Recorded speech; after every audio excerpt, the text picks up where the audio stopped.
Happy Easter, third grade.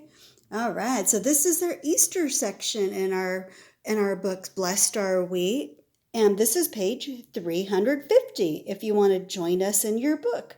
This is page 350, and we start off with the prayer. The Lord has truly been raised and has appeared to Simon. It's from the Gospel according to St. Luke, chapter 24, verse 34. And of course, when we celebrate Easter, that is the resurrection, when Jesus rose from the dead.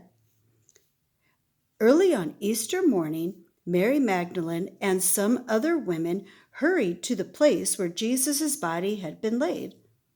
They brought perfumed oils to anoint the body of Jesus. When the women arrived at the tomb, they saw that the large rock that had been placed at the opening of the tomb had been rolled aside. When they looked inside the tomb, they saw that Jesus' body was gone. Two angels of God, dressed in dazzling clothing, appeared to the women and said, "You are looking for Jesus. He is not here. He has been raised up." The women could hardly believe the good news about Jesus' resurrection. They ran off to find the other disciples and said to them, "Jesus is not dead.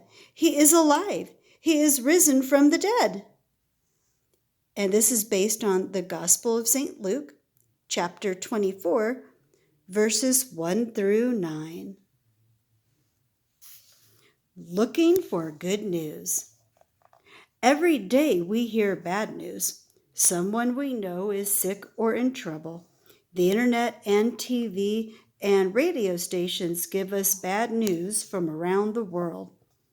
Often we share what we have heard with others. Sometimes when we hear bad news, we respond by helping others in need. But if we look carefully, we notice that good things are also happening in the world. We need to notice more of the good things that people do. When we do, we feel happier and more peaceful.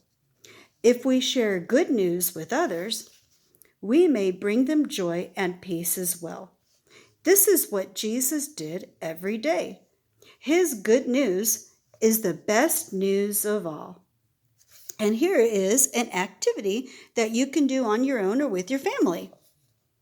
Think about the latest good news you have heard.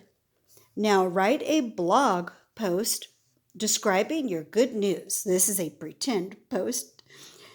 Illustrate your post. Who do you think needs to hear this good news today? Be sure to share it with them. And so there you go. There's something you can do on your own with a family member. You can show them when you're done. You don't have to turn it in to me or show me unless you'd like to take a picture and share it. That would be wonderful. And so there's that activity you can do. And here is our closing prayer. Jesus, through the resurrection, we have new life. Like the women disciples, we want to share the good news of our faith with others. Amen. Amen, and have a blessed and happy Easter, everybody. Bye for now.